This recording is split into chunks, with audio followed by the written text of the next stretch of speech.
Co-powered by Polycab, India's safe, happy connection.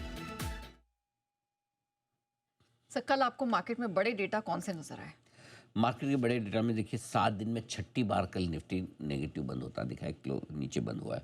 और हालांकि कल 5 दिनों के लोअर हाई लोअर लो बनाने पर ब्रेक जरूर लगा है और कल बनाया है निफ्टी ने हायर हाई हायर लो। हल्की सी रुकावट रुकने के संकेत जरूर मिले परसों और कल के बीच में, लेकिन पिछले 2-3 दिन से हो ये रहा है नया कि 2 महीनों का जो एक क्लोजिंग लेवल पर बड़ा मजबूत सपोर्ट था 25,750, जिसके नीचे एक दिन परसों हमने बंद दिया था 25,675 पर, ठीक है।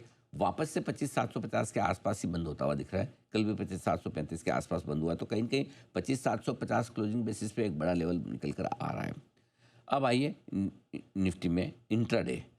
अब एक चीज़ जो बड़ी इंटरेस्टिंग दिख रही है निफ्टी के डेटा में, 2 दिनों में देखिए इंट्राडे की रेंज बड़ी होती हुई दिख रही है। कल इंट्राडे में 300 पॉइंट की रेंज थी, 296 पॉइंट प्रिसाइजली। परसों 340 पॉइंट की रेंज थी, यानी कि इंट्राडे वोलेटिलिटी बार बार बाजार में बढ़ती हुई दिख रही है। और यही मैं बार बार हाईलाइट कर रहा हूँ कि खुलते मजबूते ऊपर जाते भी हैं, लेकिन टिक इसलिए नहीं पाती। इसलिए आज हमने सबसे पहले टॉपिक आपके सामने ये रखता कि टिक क्यों नहीं है।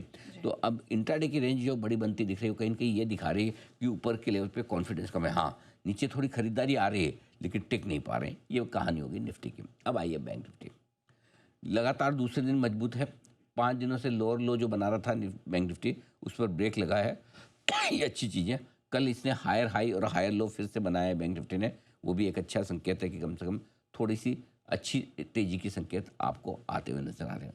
इस बीच 58,700 58,800 बैंक निफ्टी पर लगातार मजबूत सपोर्ट है पुराना वाला, इसको होल्ड कर रहा है। 14 नवंबर के बाद इसके नीचे एक भी बार बंद नहीं हुआ। वेल डन बैंक निफ्टी, दिसंबर जनवरी 2 महीने से आपने इसको होल्ड कर रखा है, बढ़िया माना जाएगा। ऊपर में 59,700 59,800 की रेंज है जहाँ पर रुकावट का मामला है। 7 बार इस रेंज को इसने छुआ और छूने के बाद यहीं से प्रॉफिट बुकिंग आती है। सॉरी, ये तो सपोर्ट लेवल की बात है। 7 बार इस रेंज को छूकर 1 से 5 दिनों में लगभग आधा से 3% तक की रिकवरी आती है। तो यानी कि 58,700 58,800 के आसपास जब भी आए, यहाँ पर एक खरीदारी का मौका बैंक निफ्टी हमेशा आपको दे देता है। ऊपर क्या है, 59,700 59,800, कल भी हमने 59,750 के आसपास का ही बनाया। इस रेंज में आके बार बार रुकता है। अब इसके ऊपर क्लोज देगा तो एक ब्रेकआउट फिर से होगा, तब देखते हैं लाइफ हाई जो 60,437 का बनाया था बैंक निफ्टी ने, फिर उधर जाने की कोशिश करेगा। तो 59,800 के ऊपर बंद होने पर एक ब्रेकआउट मिलेगा।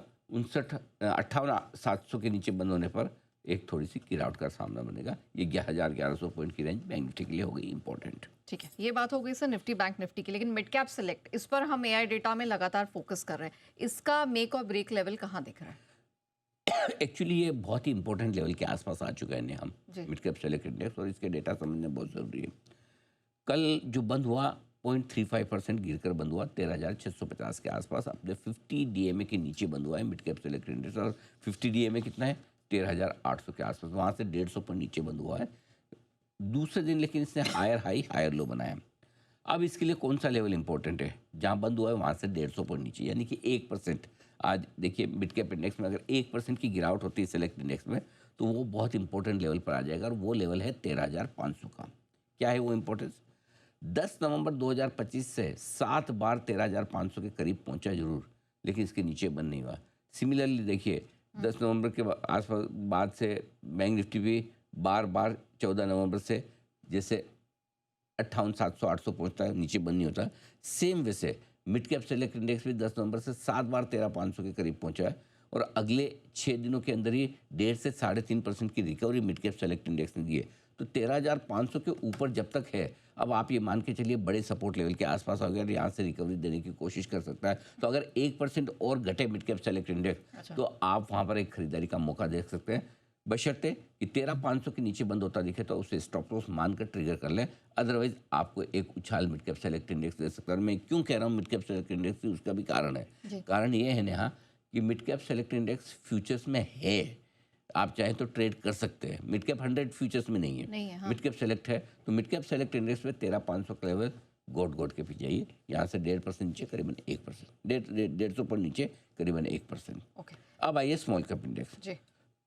3 दिनों से कमजोर था, कल ब्रेक लगा, हरे निशान में बंद हुआ, हायर हाई हायर लो बनाया, थोड़ा ठीक है। हालांकि अब भी स्मॉल कैप इंडेक्स आप बिलीव नहीं करेंगे अपने लाइफ हाई से 14% नीचे है, इतना दूर है। यस। इस बीच रियल्टी इंडेक्स 8 महीनों के लोएस्ट लेवल पर पहुंचा है। फार्मा इंडेक्स 2 महीनों के लोएस्ट लेवल पर पहुंचता हुआ दिखाया आपके लिए। इंडिया विक्स 3 दिनों की तेजी थी, उस पर थोड़ा सा ब्रेक लगा है, 1.5% घटकर 11.20 पर बंद हुआ है, कोई खास संकेत नहीं दे रहा। ओके, चलिए ये तो बात हो गई ओवरऑल इक्विटी मार्केट की, लेकिन एफआईज डीआईज इनके भी एक्शन को तो समझना जरूरी है। सर ये बताएं इन्होंने क्या कारनामा किया है? एफ आई क्या कारनामा करेंगे? एक तो लॉन्ग पोजीशन घटकर 7.5% पे आई, 7.25 से 7.5%, एक चौथाई परसेंट, कोई खास फर्क पड़ नहीं रहा। मतलब बेसिकली ये फ्यूचर स्विचेस में कुछ कर ही नहीं है, जो है वही है पोजीशन, थोड़ी बहुत घटा ले बढ़ा ले अलग बात है, कोई खास फर्क नहीं है, यानी कि मूड उनका कमजोरी का ही है। लगातार 7वें दिन बिकवाली की कैश मार्केट में, लेकिन थोड़ी सी छोटी की है, 1500 करोड़ के आसपास की, ठीक है। कैश, स्टॉक और इंडेक्स फ्यूचर्स मिलाकर 7वें दिन एफआई ने 4,485 करोड़ की बिकवाली की है, ये एक अच्छा संकेत आपके लिए आया, ठीक है। ठीक है।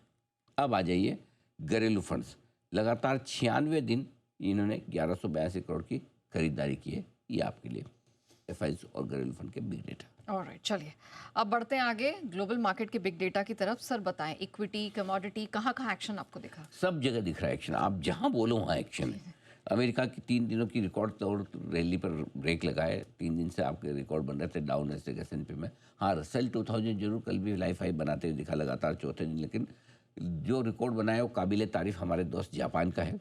लगातार दूसरे दिन निक्केई ने लाइफ हाई छुआ है, बधाइयाँ जापान को। कच्चा तेल 2.5 महीने की ऊंचाई, 2.5 महीने, हमने 1 जनवरी को इस बार कच्चे तेल में $75 के टारगेट रखे थे, और कच्चा तेल क्या गजब एक्शन में आया है। और कायदे से वैसे देखा जाए तो ट्रम्प का पूरा इरादा ये सारे ऑयल रिजर्व कंट्रोल करने का है, चाहे वेनेजुएला हो चाहे ईरान हो। लेकिन उसके बावजूद एक बार सप्लाई, क्योंकि ईरान पर जो गर्म हो रहा है वेनेजुएला से, देखो दोनों में फ़र्क है। वेनेजुएला पर जब उन्होंने ये सारा कांड किया, कच्चा तेल गिर गया, ठीक है, क्योंकि उसकी सप्लाई पूरे दुनिया भर के कच्चे तेल में 1% की सप्लाई है। लेकिन ईरान पर जैसे हमला कर रहे हैं, ईरान 9वां सबसे बड़ा देश है, वहाँ सप्लाई डिस्ट्रप्शन का खतरा है, तो कच्चा तेल बढ़ गया। दोनों में है, दोनों तरफ इरादा एक ही है, दोनों को कंट्रोल करने का। लेकिन एक के कंट्रोल में कच्चा तेल की सप्लाई बढ़ने की उम्मीद है, वेनेजुएला, दाम घट गए। दूसरे में शॉर्ट टर्म डिस्ट्रप्शन है, तो दाम बढ़ गए, ये फ़र्क है। हमारा टारगेट है इस साल का $75 का, देखते हैं कब तक होता है। बिल्कुल, और दर्शकों को भी याद दिला दें, नए साल की शुरुआत में ही कच्चे तेल की कीमतों को लेकर नजरिया बदला और बदल कर बुलिश किया, और देखिए तब से अब तक क्या जबरदस्त स्ट्रेंथ देखने को मिली है कच्चे तेल की कीमतों में। कच्चे तेल का हमारा इस साल का अनुमान है कि बढ़कर धीमे धीमे $75 की तरफ बढ़ेगा। ऐसे में कच्चे तेल से फायदा उठाने वाली कंपनियों में तेजी की रफ्तार धीमी होनी चाहिए। ऑयल मार्केटिंग कंपनियां अब भी दमदार मुनाफा बनाएंगी। कच्चा तेल 1 महीने की ऊंचाई पर है, 4.5% चढ़कर $63 पर पहुंचा है। 23 अक्टूबर के बाद एक दिन की सबसे बड़ी तेजी है। कच्चा तेल ये भाई हमारे काम का 2 महीने की ऊंचाई पर आया $64। भी हमने स्टैंड जो चेंज किया इस साल कच्चे तेल को लेकर की, कमजोरी अब ज़्यादा नहीं होगी, रिकवरी के चांस बनेंगे, वो दिखते हैं थोड़े थोड़े।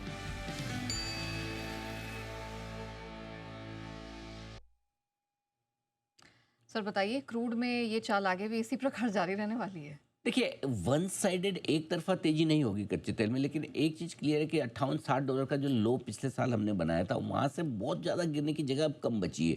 ये चीज़ बेहद साफ है। धीमे धीमे कच्चा तेल ऊपर की तरफ कोशिश करेगा जाने की, बीच बीच में अप डाउन आएंगे। पूरा साल भर पड़ा है, अभी तो 15 दिन भी ढंग से नहीं हुए, राइट। लेकिन हमारा व्यू बहुत क्लियर है। पिछले साल 1 जनवरी को हम $75 के आसपास थे, तब हमने क्लियर व्यू दिया था कि $55-60 की रेंज में कच्चा तेल आना चाहिए। बोल्ड कॉल था, उस समय कोई सोच नहीं रहा था कि इतना आ सकता है। इस बार भी सबको लगता है कच्चा तेल बेहद कमज़ोर है। किसी भी फंडामेंटल के व्यू से आप देखें, पूरे साल भर में उठ नहीं पाया है। हमें लगता है एक बार जरूर कच्चा तेल 75 तक का दिखा सकता है, उसके बाद देखते हैं क्या होता है। तो धीमे धीमे ये ऊपर जाने की कोशिश कर सकता है, और धीमे धीमे ऊपर जाए तो ही बेहतर है, ऐसे कूद कूद के जाना ठीक भी नहीं है। ठीक है सर, क्रूड के बाद क्या? सोना चांदी। सोना अच्छा, ₹1 भी बता दूँ तो मैं आपको, पहले ₹4 पैसा घटकर ₹90.19 पर बंद हुआ है, तो फिर से थोड़ा सा कमजोर रहा है। डॉलर इंडेक्स 5 हफ्तों की ऊंचाइयों पर पहुंचा है, 99 के पास ऊंचाई कर दीजिए इसको, 5 हफ्तों की ऊंचाई पर 99 के पास पहुंचा है। अमेरिकी बॉन्ड यील्ड 4.18 के पास सपाट है। अब आइए सोना चांदी। नहीं लिया, कोई बात नहीं, जो पुराना पड़ा है उसके भाव भी बढ़े, चिंता मत करिए। 1,43,000 के करीब पहुंच चुका है, 50 रुपये दूर बचा है, 51 रुपये लिफाफा लेवल, इतना ही दूर बचा है 1,43,000 से। आप राउंड फिगर में 1,43,000 ही मान के चलो। चांदी 2,80,000 के बेहद करीब पहुंच चुकी है, 2,79,528। ये लो 1,43,000 और 2,80,000, याद रखने में आपको आसान रहेगा। सोने चांदी के लेवल, क्या सोने चांदी में तेजी होती दिख रही है। और चांदी में भी नया हमने बार बार लगातार कहा, जैसे ही 2,54,000 का पुराना लाइफ हाई पार करेगा, ये 2.25 लाख और 3 लाख के पहले रुकेगी नहीं। और 2.25 लाख का पहला टारगेट हमारा हासिल हो चुका है, 3 लाख की तरफ ही बहुत तेज़ी से चांदी बढ़ती हुई दिख रही। तो बिल्कुल सोने चांदी में भी जो हमारा ब्रेकआउट का अनुमान था वो अब तक एकदम परफेक्ट निकला है। 3 दिनों में सोना 4,500 रुपये दौड़ा है, तो चांदी में 32,000 रुपये की तेजी है। सही सुना आपने, 32,000। मैं एकदम होशोहवास में नंबर पढ़ रहा हूँ जो हुए हैं एक्चुअली। और 1 दिसंबर से लेकर अब तक, कौन सी 1 दिसंबर 2024 की बात नहीं कर रहा, इतनी पुरानी, ये 1 दिसंबर अभी गई है, 1.25 महीने पहले 1 लाख रुपए बढ़ गए 1.5 महीने में। 1 लाख रुपए 1.5 महीने में चांदी बढ़ी। इधर हम इक्विटी मार्केट में लगे हुए हैं। देखो सोना चांदी गजब हो गया है।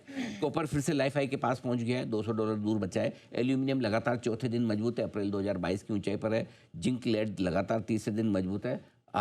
ड्रीम रन चल रहा है, कमोडिटीज में भी रैली पर रैली, तेजी पर तेजी। और फाइनली एक और बेचारा टाइप का जो एसेट क्लास था, फॉरगॉटन काइंड ऑफ बिटकॉइन, 16 नवंबर के बाद के हाईएस्ट लेवल 2 महीने के ऊपरी स्तर पर आया $95 पे। बिटकॉइन का भी सिस्टम है, जब लोग इससे उम्मीद छोड़ देते हैं वापस से करना, जैसे लोग गर्मी में आके अब तो कभी मिलेगा नहीं वापस, $1.25 लाख के आसपास, और ऐसे धड़ धड़ धड़ धड़ सप्लाई आती है कि पूछे मत। तो बिटकॉइन में भी थोड़ी रिकवरी के संकेत हैं।